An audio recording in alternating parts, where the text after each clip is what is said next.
Donc nous allons parler de la gestion des fonds européens par la région Île-de-France. Alors je tenais à faire ce petit point sur la gestion des fonds européens parce que là aussi il y a eu beaucoup de mauvaise foi dans les rangs.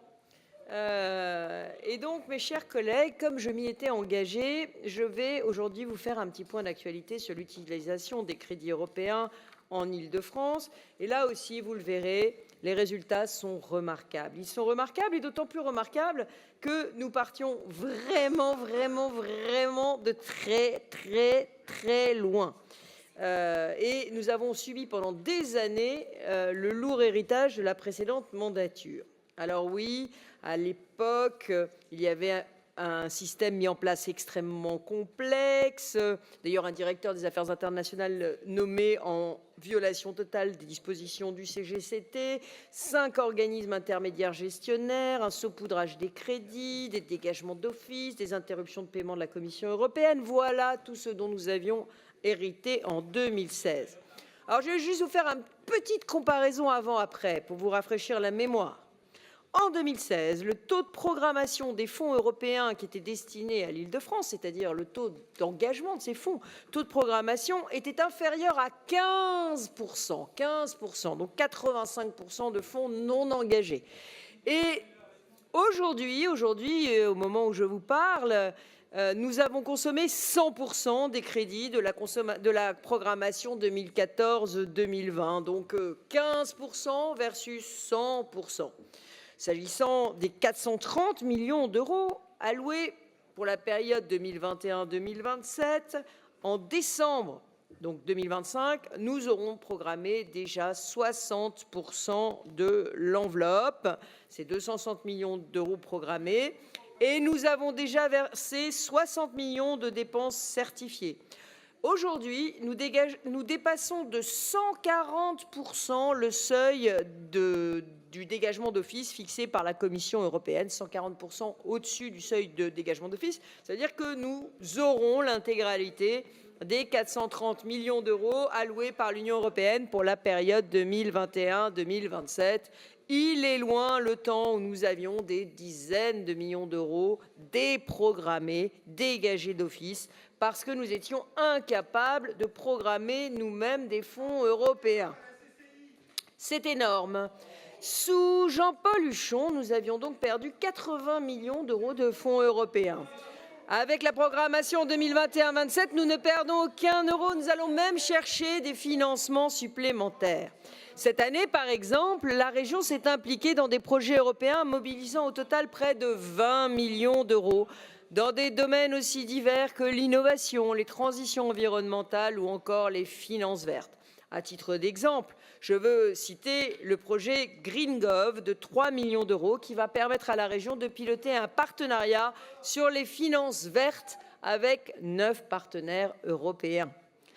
En 2018, vous le savez, à la suite de la mauvaise gestion précédente sur la programmation 2014-2020, la Commission européenne avait interrompu ses financements. Et ce n'est qu'en novembre 2020, 2 ans plus tard, que nous avons obtenu, à la force de l'énergie de notre directeur des fonds européens et de Stéphanie Vanneux, qui était à l'époque vice-présidente au Fonds européen, la reprise des paiements de la Commission européenne. Pendant 2 ans, nous avons été privés de paiement grâce à la mauvaise gestion de la majorité précédente. Parce que oui, en 2016, tenez-vous bien, restez assis, le taux d'erreur dans la gestion des fonds européens de la région Île-de-France était de 100%. 100%. On ne pouvait pas faire mieux. On ne pouvait pas faire mieux. Aujourd'hui, ce taux d'erreur... Ah, c'est très difficile, Monsieur Damerval, d'avoir tort. Ah là là là là là là. Chut. Rappel à l'ordre, inscrit au procès verbal. Nous allons priver Monsieur Damerval de la parole. Bon, en 2016, le taux d'erreur était de 100%. Aujourd'hui, ce taux d'erreur est de moins de 1%. 1% contre 100%. Et la région est désormais classée depuis 3 ans parmi les premières d'Europe en matière de gestion des fonds européens. Ce n'est pas moi qui le dis, ce sont les auditeurs français et européens. C'est vrai qu'en 2016, les procédures de contrôle étaient presque inexistantes. Alors, à notre arrivée, nous avons renforcé ces procédures, recruté 40 spécialistes dédiés à la programmation et aux audits. Alors, c'est vrai, tout à l'heure, on nous reprochait d'avoir fait des dépenses. Bah oui, on a dû recruter 40 spécialistes des fonds européens, là où vous n'en aviez aucun, dédiés à la programmation et aux audits. Nous avons densifié le contrôle interne. Cette forte mobilisation a porté ses fruits. En moins de 24 mois, la région Île-de-France est passée de la catégorie 4. La catégorie 4 en fonds européens, c'est mauvais fonctionnement général. Voilà. La catégorie 4, mauvais fonctionnement général, à la catégorie 1, bon fonctionnement. Alors là, je vous demande, s'il vous plaît, d'applaudir chaleureusement la direction des fonds européens et la direction du budget, et de rendre aussi hommage à Paul Bérard, qui n'est plus parmi nous, mais qui nous entend, et à Cédric Guillon, l'avocat, qui ont fait un travail exceptionnel, un travail de titan. Alors vous le voyez, nous avons désormais une gestion extrêmement rigoureuse des fonds européens. Vous savez, dans certains pays, il y a des présidents de région qui sont virés quand ils gèrent mal les fonds européens. Nous, chez nous, tout le monde s'en fiche, mais bon, c'est quand même dommage parce que des dizaines de millions d'euros qui ne bénéficient pas aux franciliens, ça mériterait quand même des sanctions.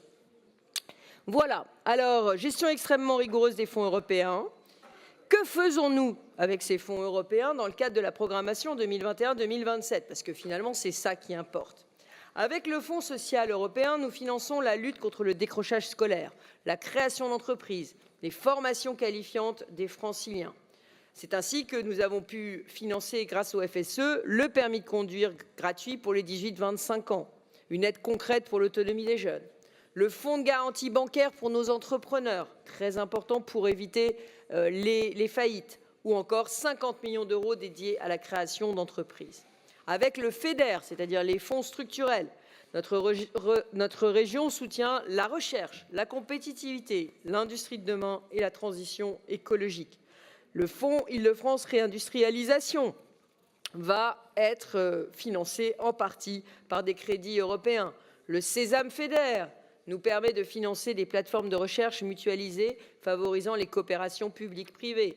La renaturation de la défense, 3 millions d'euros, un très beau projet pour plus de biodiversité, plus de végétal et des sols perméables.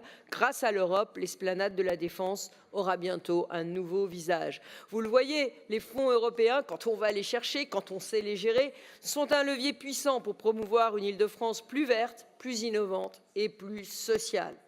Alors, mes chers collègues, vous l'aurez compris, c'est grâce tout ça au travail de nos services, au travail de nos vice-présidents, que nous bâtissons une région plus forte, plus juste et surtout plus résiliente. Les fonds européens ne sont ni de droite ni de gauche, c'est vrai, mais la bonne gestion, elle est clairement de droite. Alors, un petit dernier message d'inquiétude.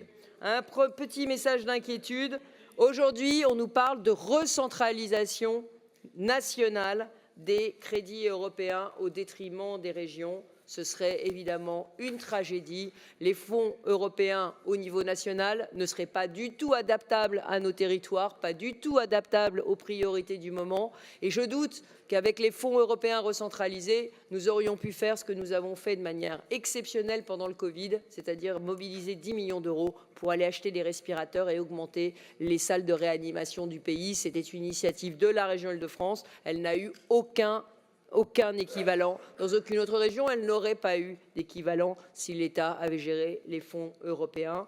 Donc, Région de France est totalement mobilisée. Nous allons continuer à nous battre pour garder ces fonds européens qui, aujourd'hui, dont la gestion aujourd'hui ne peut plus faire l'objet d'aucune critique au niveau national. Je vous remercie.